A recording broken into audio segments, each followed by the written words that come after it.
दोस्तों नमस्कार।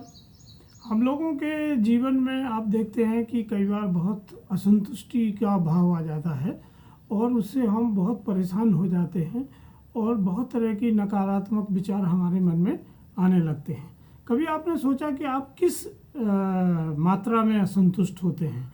तो उसका अगर हम कोई फार्मूला बनाना चाहें तो जो हमारे जीवन से अपेक्षाएं हैं, एक्सपेक्टेशंस हैं और जो हमें मिल रहा है, इसके बीच का जो अंतराल है वही असंतुष्टि की मात्रा है। जितना ज़्यादा हम एक्सपेक्ट करेंगे, जितनी ज़्यादा हम जिंदगी से अपेक्षा करेंगे या दूसरे लोगों से अपेक्षा करेंगे और उस की तुलना में जितना कम हमें मिलेगा उतना ज़्यादा हमारा असंतुष्टि का भाव होगा और हमारे संबंधों में इससे बहुत ज़्यादा बिखराव आता है।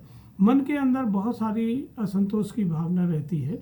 जब असंतोष की भावना होती है तो आपके मन में नकारात्मक विचार आने लगते हैं और ये विचार इतनी तेज़ी से आते हैं कि धीरे धीरे अगर आप शुरू में इस पर कंट्रोल करना चाहें तो ही कर सकते हैं, पर अगर एक बार आपका मन नकारात्मक विचारों के ग्रुप में चला गया तो फिर आप उसको रोक नहीं सकते। वो फिर इतनी सारी पुरानी स्मृतियों में आपको ले जाएगा। जो पुरानी नकारात्मक चीज़ें या जो अच्छी चीज़ें आपके साथ नहीं हुई हैं और जिनको आप भूल चुके थे वो भी आपके मानस पटल पर वो ले आएगा और आपको पुरानी सब बातें याद आने लगेंगी और इससे आपकी असंतुष्टि, दुख का भाव बहुत हद तक बढ़ता जाएगा और आपको एक समय ऐसा लगने लगेगा कि जिंदगी में आपके साथ जितनी भी अभी तक की घटनाएं हुई हैं वो कुल जमा दुखी हैं, उसमें सुखी का कोई कारण नहीं था। जबकि ऐसा नहीं है।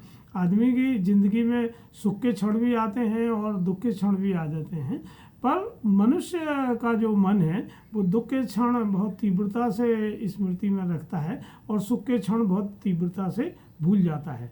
तो हमें मन की इस परिस्थिति को समझना चाहिए और जब हमारा मन या असंतुष्टि का भाव हमें बढ़ता है तो हमें बजाय असंतुष्टि को कम करने के लिए हमें अपने एक्सपेक्टेशन को कम करना चाहिए। हमें अपने जो हम अपेक्षा रख रहे हैं वो हमको कम करना चाहिए और हमें अपनी क्षमताओं को बढ़ाना चाहिए। जितनी ज़्यादा हमारी क्षमताएं होंगी, जितनी कम अपेक्षाएं हमारी होंगी, उतना ही हमारा जीवन सुखी होगा और स्वस्थ होगा।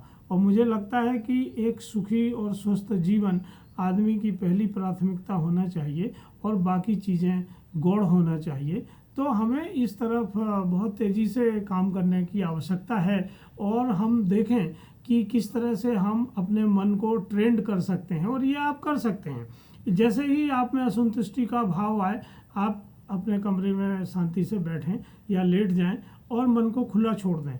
आप देखेंगे कि धीरे धीरे वो भाव पूरी तरह से आपके मन में आ जाएंगे।